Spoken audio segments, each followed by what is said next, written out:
KDP meeting Channapatna by election ಮುಂಚೆ ಮಾಡಿದ್ದು 3 ತಿಂಗಳಿಗೆ ಒಂದ್ಸಲಿ ಮಾಡಬೇಕಲ್ಲ, ಅದರಿಂದ ಇವತ್ತು ಮೀಟಿಂಗ್ ಇದೆ.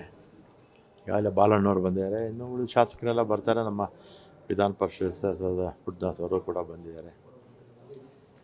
ಸರಿ, ಜಲಜೀವನ್ ಮಿಷನ್ ಯೋಜನೆ ಸಾಕಷ್ಟು ಕಳಪೆ ಕಾಮಗಾರಿ ಆಗಿದೆ ಅಂತ ಹೇಳಿ ಒಂದಷ್ಟು ಆರೋಪಗಳು ಕೇಳಿ ಬರ್ತದೆ. ಆ ಸಂಬಂಧಪಟ್ಟಂತೆ ಅಧಿಕಾರಿಗಳು ನೋಡಿದೆ ನಾನು ಮಾಧ್ಯಮಗಳಲ್ಲಿ, ನಮ್ಮ ಜಿಲ್ಲೆ ಅಂತಲ್ಲ, ಜನರಲ್ಲಾಗಿ ಎಲ್ಲ ಕಡೆ ಇರ್ತಕ್ಕಂಥ ಎಲ್ಲ ಕಾಂಕ್ರೀಟ್ಗಳನ್ನ ರೋಡ್ಗಳನ್ನೆಲ್ಲ ಕೂಡ ಅಗದಾಕಿದ್ದಾರೆ. ಮತ್ತು ಸ್ವಲ್ಪ ಕಳಪೆ ಕಾಮಗಾರಿ, ಆ ಪೈಪ್ಲೈನು ಸರಿ ಇಲ್ಲ, ಆ ಪ್ಲಾಸ್ಟಿಕ್ ಪೈಪ್ ಇದೆಯಲ್ಲ ಅದು ಕೂಡ. ಮತ್ತು ಇದ್ರ ಬಗ್ಗೆ ಈಗಾಗಲೇ ಪ್ರಿಯಾಂಕ್ ಖರ್ಗೆ ಅವರು ಕೂಡ ಮೀಟಿಂಗ್ ಮಾಡಿದ್ದಾರೆ. ಈಗ ನಾನು ಮಾತಾಡ್ತೀನಿ, ಫಸ್ಟ್ ಇದೇ ಸಬ್ಜೆಕ್ಟ್ ತಗೊಳ್ತೀವಿ. ಸರ್, ಈಗ ಕಾಡಾನೆ ಅವಳಿ ಅರಣ್ಯ ಸಚಿವರು ಬಂದು ಮೀಟಿಂಗ್ ಮಾಡಿದ್ರು, ಆದರೂ ಕೂಡ ಅಲ್ಲಲ್ಲಿ ಮತ್ತೆ ಹೆಚ್ಚಾಗ್ತಾರೆ. ಏನಾಗಿದೆ, ನಮ್ಮದು ಈ ಐಲ್ಯಾಂಡ್ಸ್ ಥರ ಕೆಲವು ಪ್ರದೇಶಗಳಿದೆ.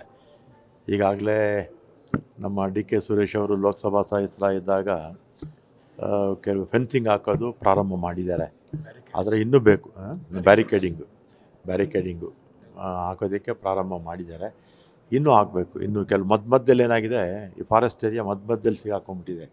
ಒಂದು ಲೈನಲ್ಲಿ ಇದ್ದುಬಿಟ್ಟಿದ್ರೆ ಸರೋಗಿರೋದು, ಅದಕ್ಕೂ ಕೂಡ ಹಾಕಬೇಕಾಗುತ್ತೆ, ಬ್ಯಾರಿಕೇಡಿಂಗ್ ಹಾಕಲೇಬೇಕಾಗುತ್ತೆ. ಇಲ್ಲಾಂದರೆ ಸಹಜವಾಗಿ ರೈತರಿಗೆ ತೊಂದರೆ ಆಗುತ್ತೆ, ಮತ್ತು ಅದಕ್ಕೆ ಮೇವು ಸಿಗೋದಿಲ್ಲ, ಅದಕ್ಕಿಲ್ಲಿ ಬರುತ್ತೆ.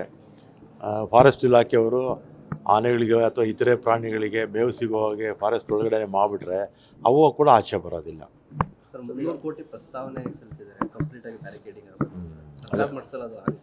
ಅದು ಇಲ್ಲ, ಅದು ಫಾರೆಸ್ಟ್ ಮಿನಿಸ್ಟರ್ ಇದ್ದಾರಲ್ಲ ಅವರು ಅದ್ರ ಬಗ್ಗೆ ಗಮನ ಹರಿಸ್ತಾರೆ. ಸರಿ, ಆ ಮುಖ್ಯಮಂತ್ರಿ ಬದಲಾವಣೆ ಆಗ್ತಾರೆ ಅಂತ ಹೇಳಿ ಒಂದಷ್ಟು ಸಾಕಷ್ಟು ಚರ್ಚೆಗಳಾಗ್ತದೆ. ಈಗ ಕೂಡ ಹೇಳ್ತಾ ಇದ್ರು ಸರ್, ಮುಂದಿನ ಅಧಿಕಾರ ಚುಕ್ಕಾಣಿ DK ಶಿವಕುಮಾರ್ ಹಿಡಿತಾರೆ ಅಂತ ಹೇಳಿ. ಯಾವಾಗ ಆಗ್ತಾರೆ ಅಂತ ಹೇಳಿಲ್ಲ ಅವರು. ಕರೆಕ್ಟ್ ಆಗಿ ಹೇಳೋದು ಸರ್. ಮುಂದಿನ ಅಧಿಕಾರ ಅಂದ್ರೆ 2028ಕ್ಕೆ ಇರ್ಬೋದು ಅಲ್ವಾ? ಅಂದ್ರೆ ಈ ಅವಧಿಯಲ್ಲಿ ಆಗಲ್ವಾ ಅಂತಾರೆ ಸರ್. ಈಗ ಹೈಕಮಾಂಡ್ ನಮ್ಗೇನು ಹೇಳಿದ್ದಾರೆ, ಖರ್ಗೆ ಅವ್ರು ಏನು ಹೇಳಿದ್ದಾರೆ, ಯಾರು ಈ ವಿಚಾರದಲ್ಲಿ ಮಾತಾಡಬಾರ್ದು ಅಂತ ಹೇಳಿದ್ದಾರೆ. ಅದರಿಂದ ನಾನು ಮಾತಾಡಬಾರ್ದು. ಪಕ್ಷದ ಆಂತರಿಕ ಇದ್ರಲ್ಲಿ ಚರ್ಚೆ ಆಗ್ತಿದೆ. ಆಂತರಿಕ ಏನಿದ್ರೆ ನಾವು ಸೀಕ್ರೆಟಾಗಿ ಮಾತಾಡ್ಕೊಳ್ತೀವಿ.